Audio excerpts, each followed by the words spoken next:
It's a product, but it's an emotional product. It's an experiential product. I'm selling experiences, I'm selling emotions to people, and I love it.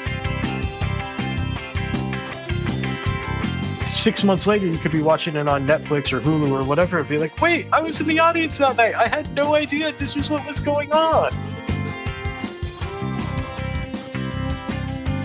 Not only does everyone performing have a story, but everyone going to that show has a story.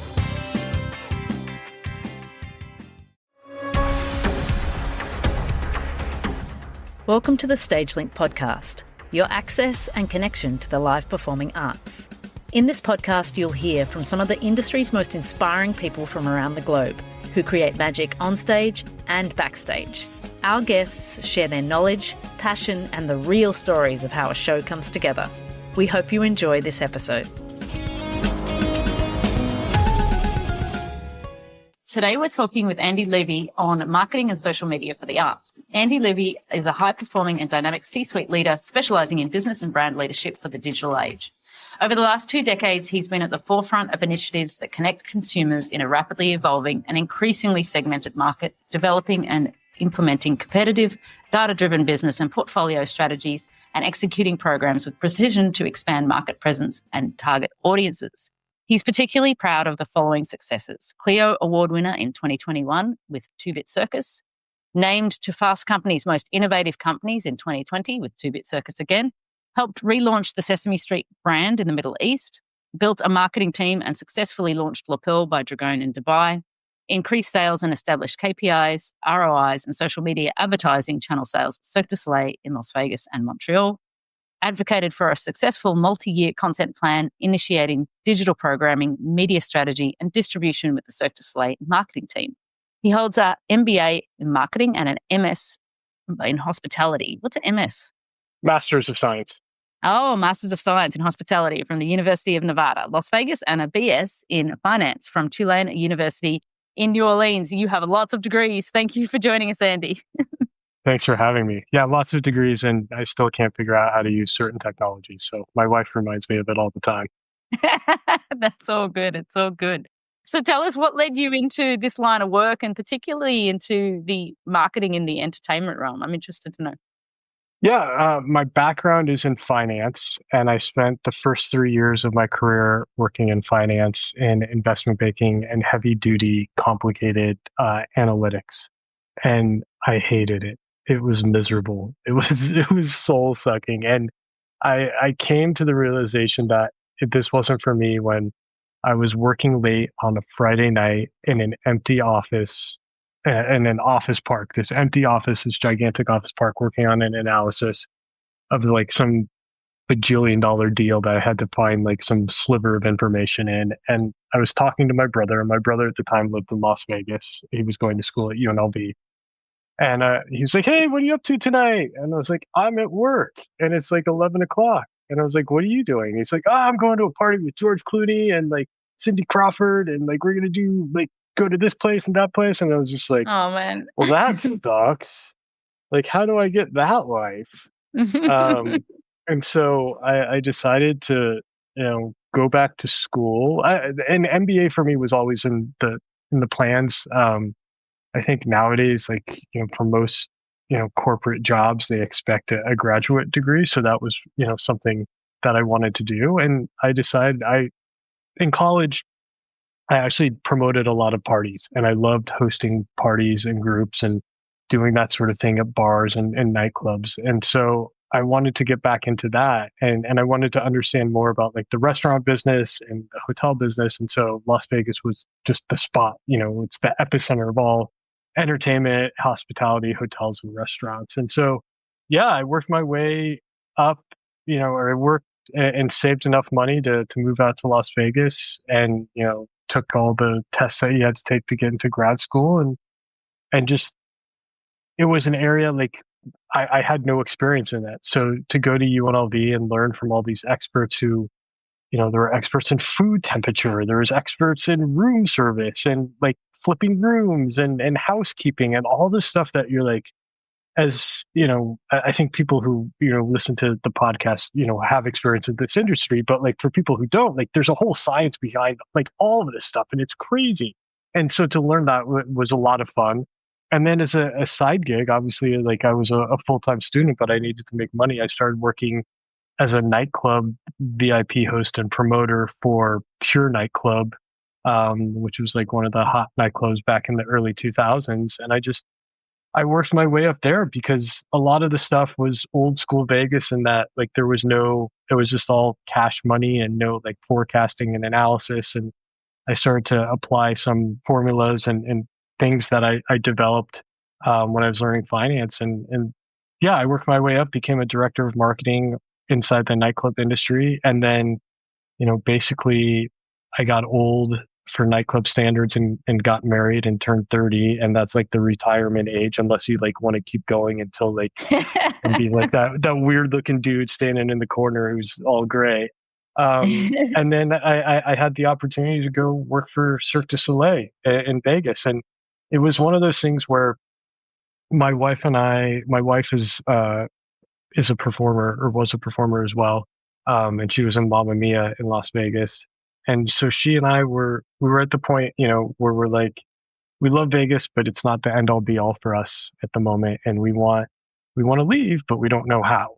And the opportunity for Cirque, came about, and it was exciting. And it was one of those things where we both, thought, okay, this is our springboard to other things. It's a global brand.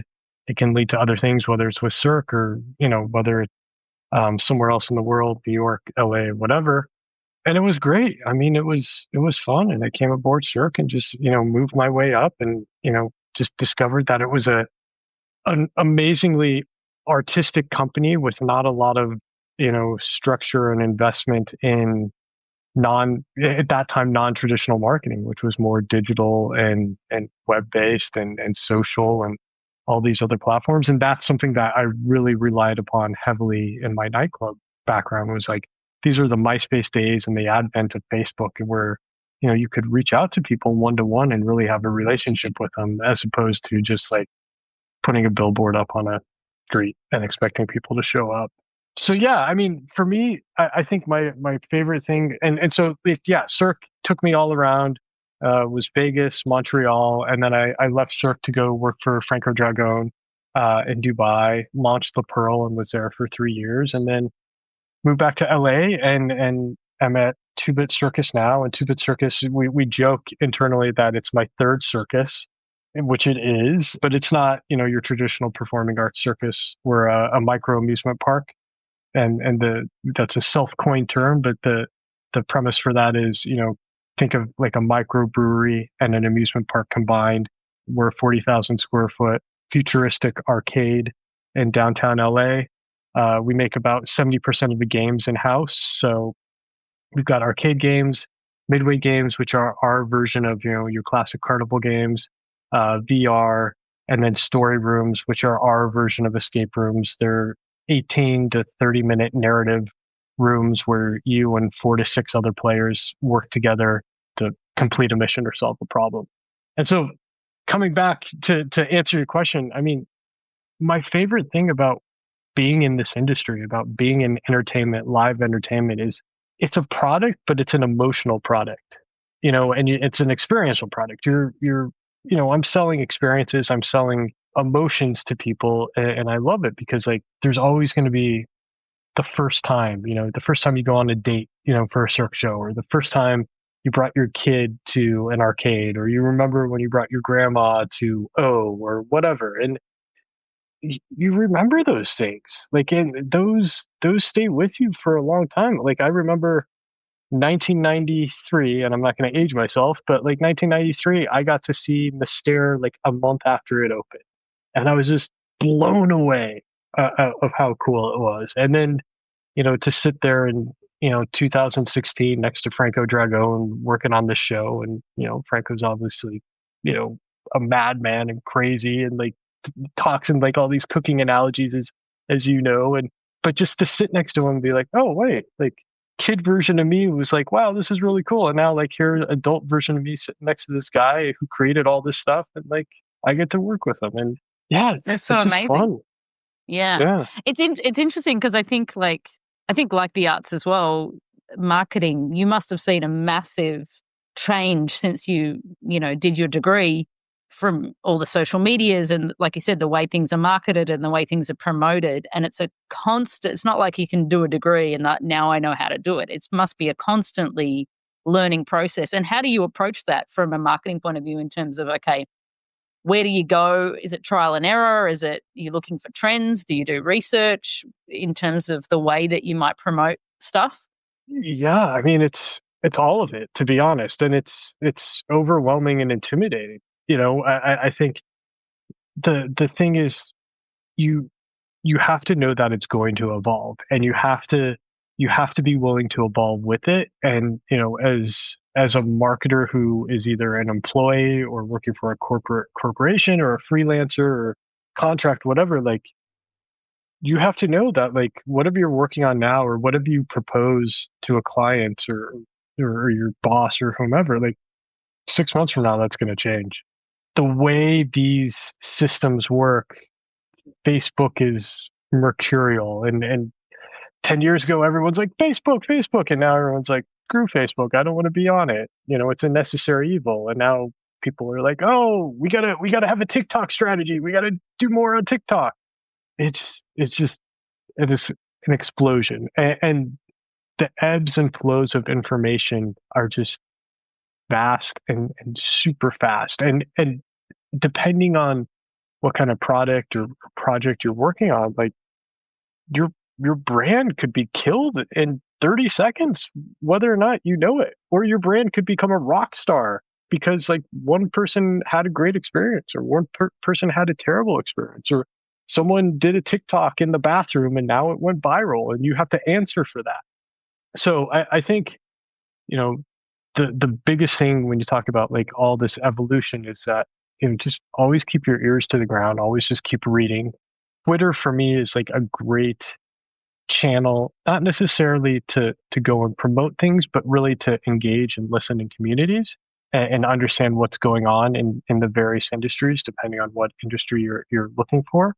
And so it's a great discovery to find, what's working and just, experiment on these platforms. If there's something new, go out and test it. Does it fit for your brand? Does it work for what you're trying to do? I'll talk about TikTok a lot, through our conversation today, but that is just an explosive platform. And I know it's been banned in certain countries and there's controversy about it. And I think no matter whatever the next social media platform is there will always be controversy associated with it, just from data collection and listening and content sharing and things like that. But there's so many threads, especially in like the performing arts and the arts world, like the way like arts museums have gotten into TikTok and made it accessible for people who aren't going to be able to go to that museum, or explaining things that you didn't know. And you have this whole generation now, and this is what, as a marketer, I'm starting to see, and I feel truly old, is that you have this whole generation of people working in marketing who grew up in social media. Whereas for me, like I was at the beginning of like the MySpaces and the Facebook, I was in my 20s and my 30s. And now you have people who are in their 20s and 30s who have only known a world with social media. So that to them is the barometer and how they speak. And honestly, it scares me because like I don't get any of it. And so I feel old. But I spend a lot of time looking through these things and trying to understand what makes people tick. Well, that's an important thing because I think, like you said, it's those are tools to communicate, but you still got to understand your audience, right? And that's the core of what marketing might be, right? Yeah, I think everyone says, "Oh, marketing's easy. I know how to market," or like, "Yeah, we'll just we'll have marketing do this," and it's just like, okay, that could happen, but really, it's who is your audience? What will they engage with? What will resonate with them? And if you don't have that audience, how do you go out and attract that audience? How do you figure out what that audience will be?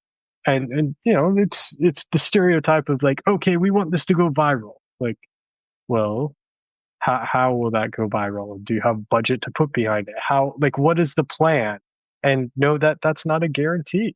Viral is not necessarily a controllable factor, is it? It's No, not. I mean the stupidest crap goes viral, and it's like it's more about like, can you jump on it from a trend perspective, and does it fit with your brand? Or like, do you just sit this one out because like no one wants to hear what a Band-Aid brand thinks of, a TikTok dance. I think, when it comes to arts, and entertainment in general, it really depends on, what you're trying to do. I mean, at the end of the day, for arts and entertainment, I mean, the producer or the corporate side, they want ticket sales, right? So no matter what you do as a marketer, they're going to ask you, how does that translate to ticket sales? And I used to be someone who was passionate about like, no, we need to do the creative. And then I was like, no, we have to like show what that creative translates into, ticket sales from their revenue. But yeah, I mean, I think that's a thing to really think about as a marketer is like, okay, like what will, us jumping on this TikTok dance trend do for us as the brand, for us as the show, or for us as the exhibit? I think, the platforms, the way they've evolved have been incredible because, they used to just be static images and now there's so much more, visual video and there's some amazing, just amazing content creators out there who are making great stuff as well. And I also think the challenge is there's this weird tension between, the shows that we've worked on. These are 60, 90-minute, 2-hour shows. Well, the average consumer now is spending that time, times three on social media. TikTok has surpassed Google for, most visited website and length of stay. And so like, how do you compete against a 15 to 30-second video? How do you compete against that when someone can watch like 20 of those and say, hey, like, come see our show?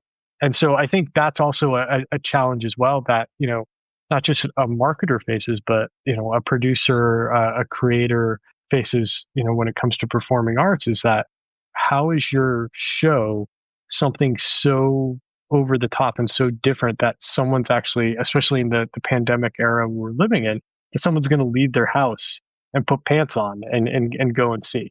I think that's a big challenge. Yeah, I think so too. And I think the way that I see it, that the entertainment industry has to adapt to that attention space because we get Netflix on demand, we get Spotify, we get music on demand. And when we're asking people to set aside a time and a place to be, that's not the way people are consuming in the broader sense of entertainment. So where does that leave live performance and that's why I think one of those things in Vegas, Meow Wolf, you've heard of that. It's quite a popular thing because you can go and you can choose to go and go when you want to go rather than turning up at a particular time. And that's fascinating for me because I think that's the live entertainment realm really has to evolve into that mentality. And I don't actually know what that looks like, but I mean, if someone knows what it looks like, they're going to make a lot of money because I think, our prior employers are too big to move that fast. I mean, that's a glacial shift for them to make that change. We see it all the time. We are not appointment experience at 2-Bit Circus. I mean, you have to make a reservation to come, but like you come and you can do whatever you want. Like it's your time. Spend 15 minutes there, spend 3 hours there. You can do various things. And Meow Wolf is similar. Like you want like, and they're different things. I think that's the other thing too, is that the name for all this, LBE, location-based entertainment, is like you go to a spot and you have multiple things that you can choose from rather than one.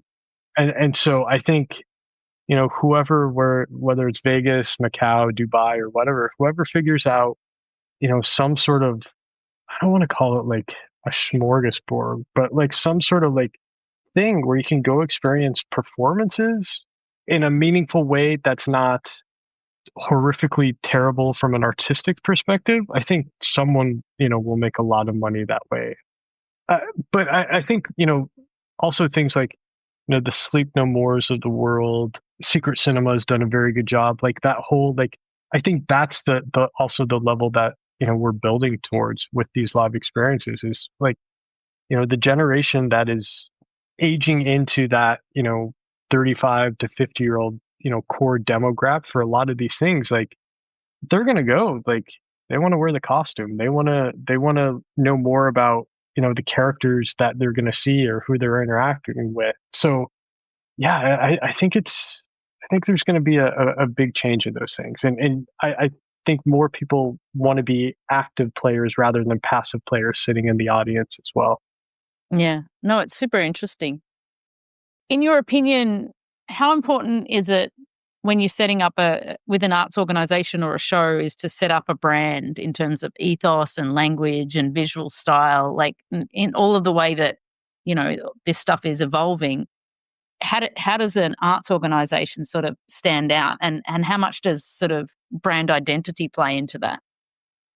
Well, I mean, it's who you are, right? It is your beacon to the world or the community or to wherever you're speaking to, that this is who you are. So I think it's extremely important. It's important because people are going to make a decision to go to your exhibit, show, whatever it is, parade, based on that. So it's extremely important. It's like, what is, I think there's a lot of questions that you have to ask is, what do you want your, I don't want to call it consumer because we don't know if they're paid or not, but like, what do we want your guest to experience? How do you convey that to the guest? And how do you convey that? And I think this is something that a lot of arts organizations don't think about, or it's an afterthought, is that, okay, fine. Like from your perspective, the operator or creator's perspective, the experience begins, when the person walks on site. But like really, like the brand is the first, whether it's a tweet, an email, TikTok, whatever it is. Like that's the first experience that a person has with the brand. And so, how does that promise and that messaging carry forward, across all forms of communication, and from the initial kind of blind date of it all, where you're a consumer and you're like, oh, my friend went to that thing, I want to find out more. Let me go to their website. I think it's crucial. There's also two schools of thought. Is that like you want it to be as cryptic and secretive as possible, which is fine, and you can rely on word of mouth, but like then how do you augment that with the word of mouth, and what are you doing to the consumers to give them those nuggets that they can then go off and share? Or then there's the big, over the top, like how do we make a splash and really show people that we're here? It's tough, you and I've worked on a lot of these crazy shows, and you get to like this bajillion-dollar production of a show, and then you're like, cool, what's the marketing budget? Like, oh, we don't have anything. Like, people are just going to come. They're like, wait, it doesn't work like that. Or there's also smaller organizations as well. It's just like, hey, like, we don't have a lot of budget. Like, how can we do this? And I think it's important to show, what your brand stands for, who you are, because that way you can also, I joke, but like get scrappy and beg, borrow, and steal, and go to other people and be like, hey, this is who we are. This is what we believe in. This is what our experience is. We'd love to partner with you. We don't have money. We'll give you tickets. Or we don't have money. How can we work together? And some people are going to slam the door and, hang up the phone. And other people will be like, cool, let's do something. Let's figure this out. So I think it's important. Like, you're always pitching. And so you want it to be something where people understand from that pitch, whether it's you as the business development person or you selling a ticket to that person to come in. Yeah, and I remember I think that's another way that the nature of it has changed. Even, when years ago when we opened up the Beatles show in Vegas, Love, no photos could be taken, nothing could be released, no music, no teasers, nothing was allowed out. And it was huge security in that. And yet now, like you said, those teasers and those behind the scenes and those backdoor sort of exposures can be a way that people want to come to see a show. And I think it's also an easy way for me, who we make a lot of content for Theatre Art Live. It's an easy way to get visibility for a much lower budget or a lower scale arts organization, is to create that sort of behind the scenes content without a huge marketing budget, right? 100%. I mean, one of the things that really inspired me was The Fire Within, Verikai, the documentary. Did you ever see that? Mm. Yeah, I loved it. So good. So good. And I wish I like I'm sure Cirque is working on it, but it's something Canada based, but have you watched Formula One Drive to Survive on Netflix? No, Have you seen that? no. That has done so much for the sport of Formula One across the world. And obviously Formula One has a gigantic budget and so does Netflix. So that analogy doesn't apply here. But you've gotten this behind the scenes of F1 and it's so cool. And it's made a huge impact in the States where F1 wasn't very visible or very big before, to the point where they're now expanding. They're opening up, they're doing a track in Miami. They're in talks possibly to do something in Vegas and things like that. And it's, the drivers have become stars in the US, which is very rare for a non, football, baseball, type of country. And so to me, like, wish Cirque would go back and do another type of show like that, because like working behind the scenes, there's so much drama, there's so much tension, there's so much good stuff. And I think people think, oh, we can't let this get out. And yes, there's some stuff legally and, from a show perspective, you don't want to get out. But like, there's so much, because like it adds to such a great story. And going back to your point, like, it's happening. It's happening. And if you don't record it, you will never be able to capture that again. And if you want to capture it again, it's going to be super expensive to frame it. And it's going to be staged.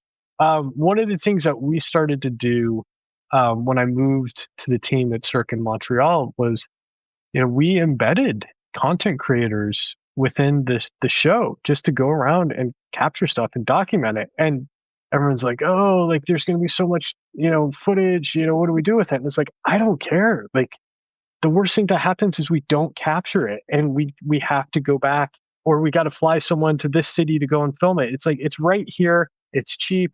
It's easy. We'll make something out of it and it'll be cool. And we did the same thing in Dubai, and like, there's so many great stories that are being told. And I think that's the other thing too, is like, when you're in it and you're in that world and you're dealing with, the deadlines and the stress of all that stuff, you're so close to it that you don't think like, oh man, this would make a great TV show, or, oh, this would be a good web series, or, okay, you know what, we're going to release snippets of this on Instagram, or, you know what, we're going to have this guy take over Instagram Live, whatever. Yeah. I mean, that's a gold mine, just a It pure is. gold mine.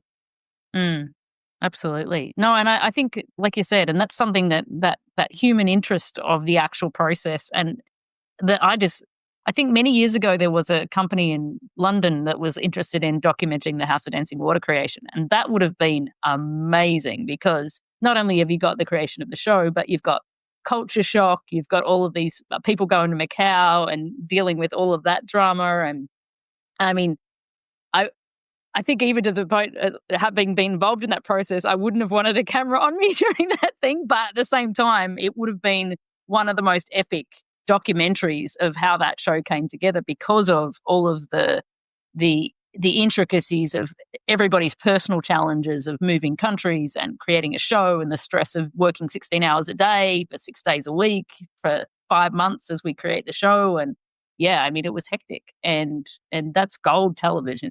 You have the personalities, you like it's such good TV. Like there are times, working on these shows, I'm just like, this person would be so good on a TV show, just because there's such a, like, there's always like the gruff, person. There's always the person who's the know-it-all. There's always the person who's crying, and you're just like, why The are you crying? troublemaker artist, Yeah, the like, troublemaker artist, like, or like, oh, tonight, we're down X amount of people, and this system doesn't work, and we're gonna have to do this. Like, how do we make this work? And like the audience doesn't know any different for the most part, but like 6 months later, you could be watching it on Netflix or Hulu or whatever, and be like, wait, I was in the audience that night. I had no idea this was what was going on. Yeah, I mean, like, that's the behind the scenes stuff is just, it's just gigantic. And it's such a huge opportunity. It just, yeah, I mean, my advice is, if you're working in some sort of arts organization and you're not capturing any of that, stop what you're doing now, go out and just invest in like a decent phone, at least with a good video, camera and things like that, and make some really cool stuff. And that's the thing too. Like the bar to entry has just lowered substantially to since when I started and just, like, Oh, it's so accessible, right? Like, yeah, it's cheaper. It's super cheap. I mean, even and like you're going back to the emotional part too. Like I remember there was one day we got a letter from it was to Sergeant Pepper at the Beatles show, and oh, nice. and it was a really beautiful moment because at the end of the show, Sergeant Pepper goes out and he gives his a rose to one of the audience members. Yeah. And, he does this every day. He just picks somebody random, whatever like that. And it happened to be that the lady who wrote to him it was on Valentine's Day.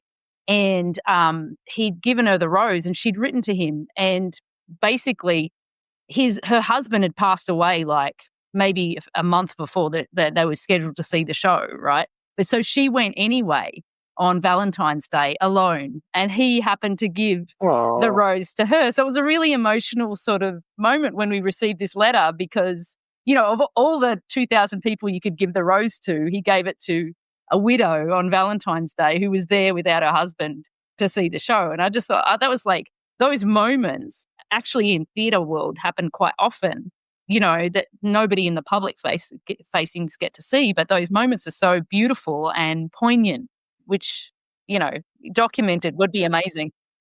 I mean, that's what I love about it is that, like, not only does everyone performing have a story, but everyone going to that show has a story, and like, That's right. all right, some stories aren't worth telling, but like that whole story that you just told, that's amazing, and like, Yeah. look how long that's lasted with you, like as a mark, like those are the things that, like, I just love that, and like, I think that's the thing too, is that is a marketing tool. And I think people don't realize that is a low cost marketing tool that I'm not saying, hey, let's go make a Facebook post out of this, or let's, write a press release about it. But like, it's so minimal and frictionless, and it just goes such a long way that, like, hey, let's do this nice thing for people. And I think that's one thing too, from a marketing, PR, sales perspective, is like, do nice things for people.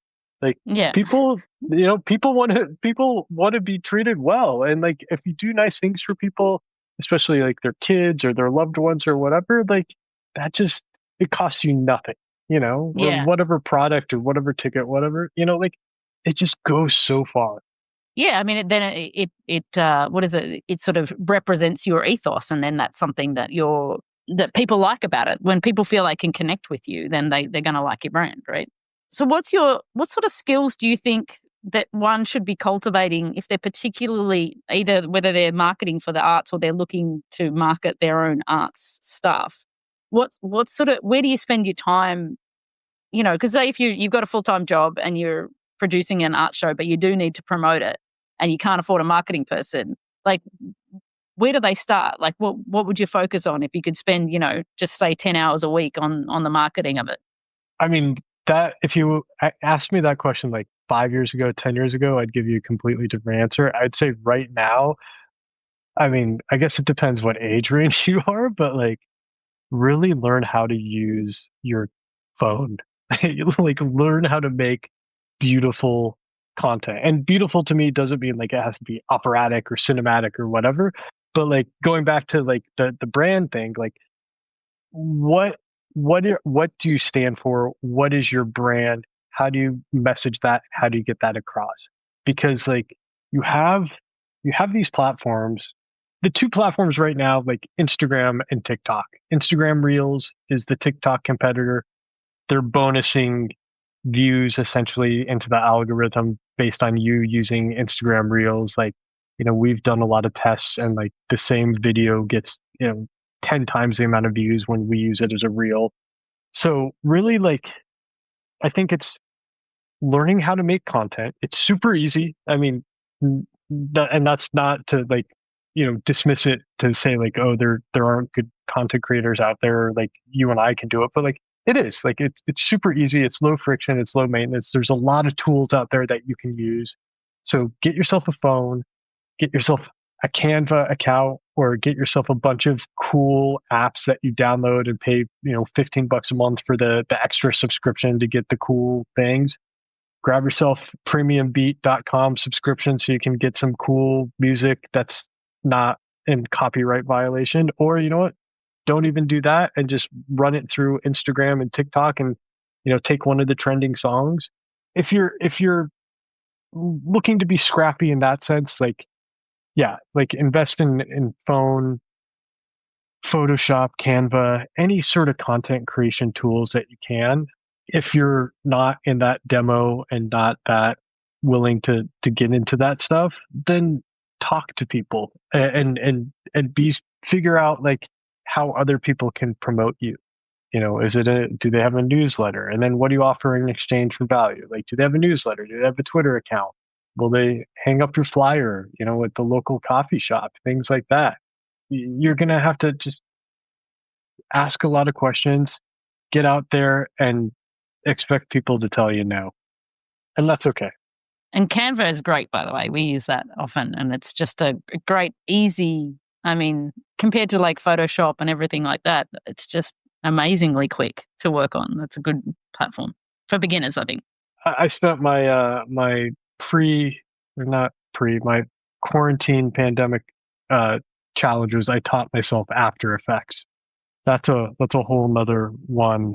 But there's a off the shelf product called Motion Array where you can take templates and build off of it. So if you're willing to go down that rabbit hole, I would highly recommend After Effects or Motion Array. Motion Array. They make some pretty good like 3D After Effects templates that you can easily customize, and it looks pretty good. That's nice. That's cool. Like you said, there's more stuff coming out all the time about that makes it easily accessible to people who are novices in the world, I think, right? Yeah, just invest the time. I think that's the biggest thing is just invest the time. Don't, just test a lot and don't be afraid to like put stuff out there. And like some stuff's going to suck and some stuff's going to be great. Or some stuff that you're like, I spent 3 weeks working on this. What do you think? And then like it gets no views. Well, guess what? Yeah. Like keep throwing stuff up against the wall. Something's going to stick. That's life. I'm jealous about the whole TikTok thing because it's banned in Hong Kong. Sorry, I'm largely ignorant about that. Although I'm in Macau right now, I wonder if it's banned here. I could take a look.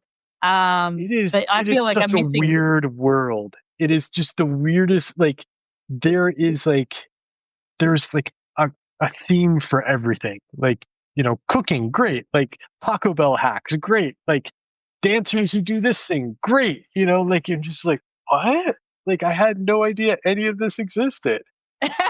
That's amazing. So we ask all of our guests, and I think you've already answered this question a little bit in the beginning, but I'll ask it again in case there's anything you want to add. What's your favorite thing about your job, your role, than what you do? Yeah, for sure. I'm going to go back to just the emotional outcome. And it's why I joke. We're sadists working in the entertainment industry. It is a tough industry. It's not for the faint of heart. People are crazy. Deadlines are insane. Budgets are nuts. You got to deal with people. You got to deal with creatives. But like, man, I love the output. I love making people, I'm not the one who's performing, but like, I love, just making experiences for people. It's just amazing. And like when you tell people like, oh yeah, I worked on this show or I did this, like, oh my God, I went there with so and so. Like there's always a story as opposed to being like, I sell deodorant and everyone's like, no, okay, cool. I've never heard of that brand. Tell me more. And like, I really don't want to. Amazing. And if you could change one thing about the industry or your job, what would it be? That's a tough question. Job wise, I love my job. I love the company. I've got an awesome team that I work with. I'm part of the executive team, and our executive team just are awesome, crazy people who invent cool stuff and have great background. Industry-wise, I think, my biggest thing is from an entertainment industry perspective, I would love for marketing, and this is something I've advocated for throughout my career, but marketing to have more of a seat at the table from the very beginning. I think, there's this mindset that like we are the creators and we create the team or the show and or the product, and then we hand it over to marketing, and marketing just takes this pretty box and or takes this box and makes it pretty and sells. And it's like, well, actually, like we're responsible for more than that. And, there's a lot of insights that we can, glean and give to the creators that could help dictate the show or make the show better.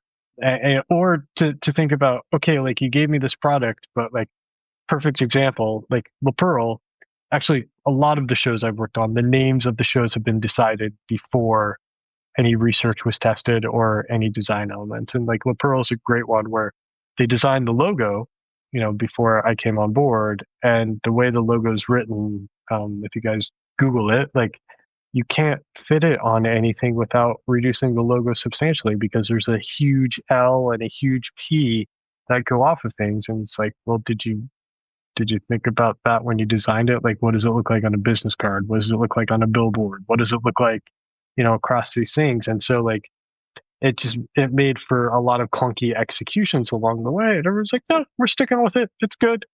So I think it's okay to be like, hey, this is what we want to do, but, have marketing's input to be like, okay, well, here's the execution. Or another example, I can't name the show, but there's a certain Cirque show that I worked on where the name was decided before, and they didn't check the trademark. They didn't check, any of the IP related stuff. They didn't check, hey, like on a Google search, like how are we going to, if we're going to be spending money on a Google ad campaign, how much money, what are we going to compare against? And this would compare against like a popular rock band, or this would compare against this type of expression and this thing. And you're just like, okay, well, you made our job harder because we have to go out and spend more money now because we have to compete against this thing. And so, I think it's for all those producers and creators listening out there is think about the person that has to bring in the tickets for you and fill the audience for you because you're making their job harder, or, help, have them help you make everyone's job easier. Oh, it's such a valid point, isn't it? Because now having dug through with Theatre Out Life and knowing, analytics and SEO and all of these things, those things just count so much for visibility. And yeah, when you're battling something that's already a popular nomenclature on the internet, then you're not going to win. Yeah. Well, I mean, and I talked a lot about Instagram. I talked a lot about TikTok, but Google, Google's everything. Google is the internet. And I think people don't think about that thing, but like, if you're an arts marketer and you're looking, make sure you drive people to your website, obviously, but like spend money on Google, on search and invest, in some SEO as well, because like there are ways that people are going to discover your brand without you even thinking about it. Things to do, art museums, ballet shows, like whatever it may be. Like, okay, you put up $5, $50, $500, whatever budget you have, against small things like that. Like those actually lead to a lot of discovery. And like, that's the thing, like your website is a giant fishing net. So you drive people to your website. As long as you get them there, fine. Like if they don't do anything, great. But you know what? They've hit there. You've got that pixel. Maybe they signed up for a newsletter, whatever it is. Like you capture that piece of data, and then you can go out and fish again, and you can talk to those people, or you can build lookalike audiences off of those people. So I think Google is definitely one where people don't think a lot about it. Yeah, when I learned about like Google Search Console and you really understand what people are pressing into Google and how they arrive at your site, and some of our regular hits are coming from people who are literally Googling the same sentence, over from all over the world. One of the ones that is quite regular on our site that hits on an article we have is how has technology changed theatre? You know how many people type that into Google? Every month. It's incredible. So you really learn. I mean, the problem is it's hard to manufacture what people are Googling until you see what's the kind of term that they're, it's more after the fact, but it does show you a lot of like what people might be putting in the computer as a search thing. Yeah. There's stories like that you're just like, oh my God, this is pure gold. We have to mine it. And then there's other stuff. There's like, why are all these people from Brazil looking for this thing? And it turns out like, oh, this politician said this thing that's like, and you're like, oh crap, like we can't deal with this. This can't be us. But yeah, I mean, it's a science. It like anything, like you just have to invest the time and just discover it. I think that's the biggest thing. And for me, personally, like the past 2 years have really taught me how to sharpen my skill set where I've worked in, larger corporations or bigger teams and like, oh yeah, someone else can do that or whatever. And it's more like, no, you know what? I'm going to learn these things myself. I want to understand how they tick so that I can go out and hire the people to go and do that. But I also can lead, through doing that and point to be like, okay, this is how you pull that lever and that lever. This is how I want the search campaign to be run or whatever. But yeah, I think, if you're a producer and entrepreneur, going into these things, like, you don't have to be an expert, but like invest the time in these platforms and understand so that when you go out and hire the experts, you can be like, this is exactly what I want. Go do it. And they're like, cool. They'll respect that so much more. That's amazing. Andy, thank you so much for your time today. I think people are going to really find this podcast interesting because we have a lot of theatre followers who probably are not experts in marketing. So thank you so much for your time. I appreciate it. No problem. Thanks for having me. You just listened to an encore episode from our predecessor, the Theatre Art Life podcast. As we take a well-deserved break for the second half of August, we're gearing up for a powerful return this fall with a bold new season spotlighting changemakers in live performance. Sora Kasuga on Inclusive Circus, Emil Saba on Culture and Resistance, Craig Laurie on Creative Direction at Scale, Teresa Ruth Howard on Equity and Dance, Ben Zvagi on Immersive Storytelling, and Tanya Ordonos Preto on Cruise Ship Entertainment. New episodes drop this fall. Stay subscribed, and if you haven't already, check out our back catalogue for episodes you may have missed. Thank you for listening.